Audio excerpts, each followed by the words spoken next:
Good morning, Year 4. Welcome to your Wednesday English session. Now, today's video is going to be a little bit shorter today.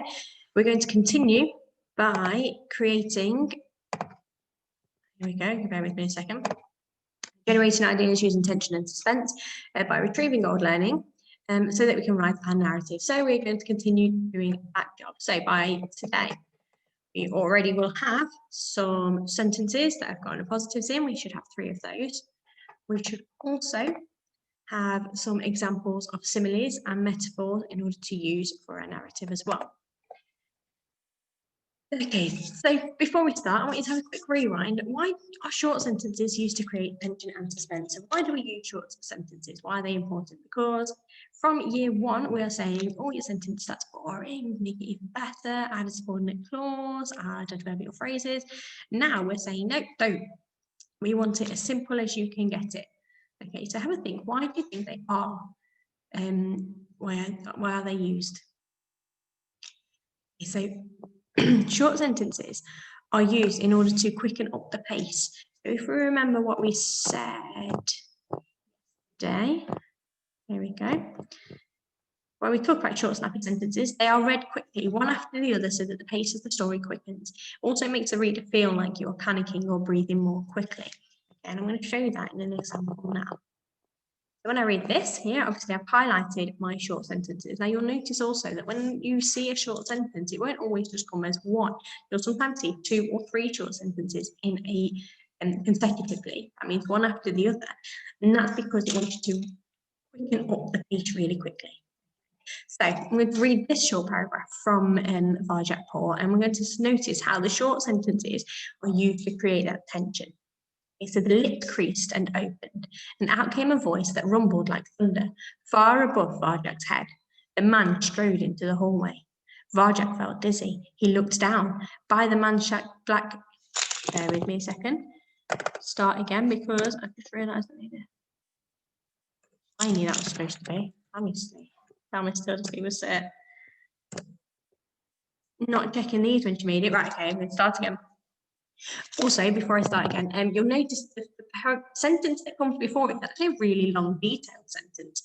We've got and a simile in there as well. We've got an adverbial phrase telling us where.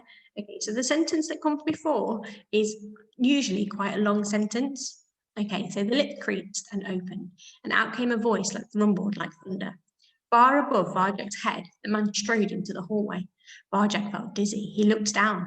By the man's shiny black shoes, there were 2 sleek black cats stalking into the contessa's house.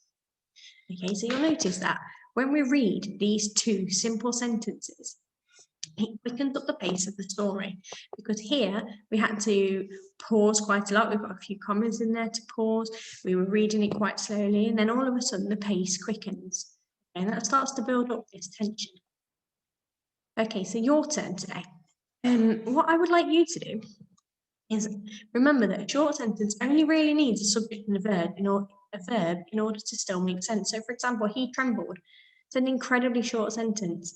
We've just got our subject and our verb. That's it. There's no predicate that follows the verb. Okay, there's no he trembled because of this, or he trembled in his boots. We just have our subject and a verb, and it still makes sense. Okay, so what I would like you to do in the back of your box set books today, I would like you to write these sentences shorter. So I want you to take away all the needless information. So sometimes we do need longer sentences. Sometimes longer sentences do have a place in our writing, okay, for detail, to build up the story. But we also need to understand that short sentences have a place as well. Okay, so short sentences can provide that suspense that we are looking for. So I've given you 2 sentences. He cautiously opened the door to his family, who were all stood in a row eating their dinner. And then they maliciously pushed him to the side in order to reach the grand staircase. Now, these sentences, both are good sentences. Okay, they're both nice, detailed sentences. But this is the part where I want to create some suspense and tension in my narrative. So I would like you to rewrite these sentences and make them shorter. How can you make these sentences shorter?